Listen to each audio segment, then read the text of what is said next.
Welcome to our new blog গুচ্ছ রান্নাঘর। আমি ডিম ভেজে নিয়েছি, পেঁয়াজ কুচি দিয়ে দিয়েছি।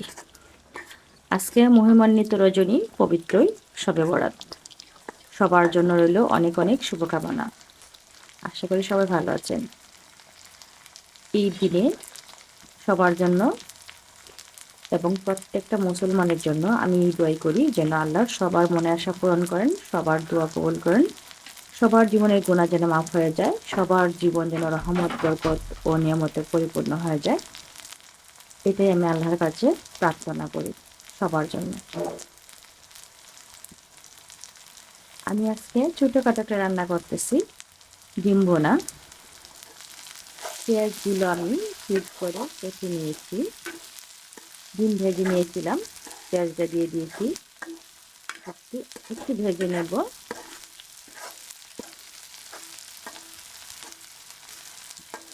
আমি এখন দিয়ে দিচ্ছি হলুদের গুঁড়ো আর লবণ।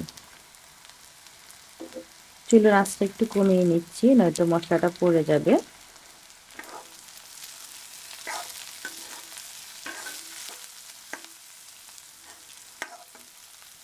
এখন দিয়ে দিচ্ছি 5 ফোড়ন, দিয়ে দিচ্ছি জিরে মরিচ গুঁড়ো,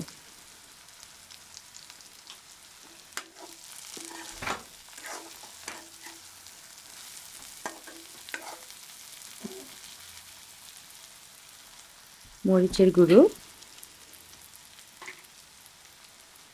ধনিয়ার গুঁড়ো,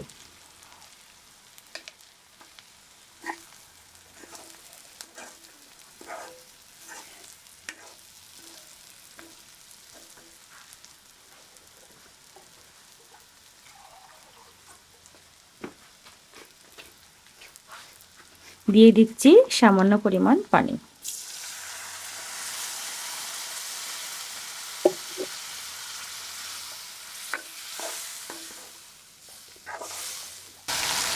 হয়ে গেল আমাদের হাঁসের ডিম ভুনা। হাঁসের ডিম আমার অনেক ফেভারিট, মানে আমার ভালো লাগে।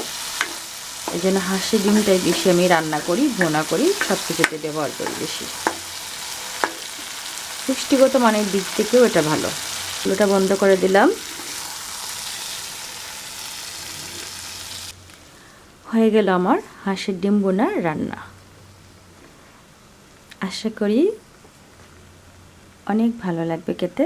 ধন্যবাদ সবাইকে যারা আমার এই ভিডিও দেখছেন। অবশ্যই কমেন্টে জানাবেন কেমন হলো। আসসালামু আলাইকুম, আল্লাহ হাফেজ।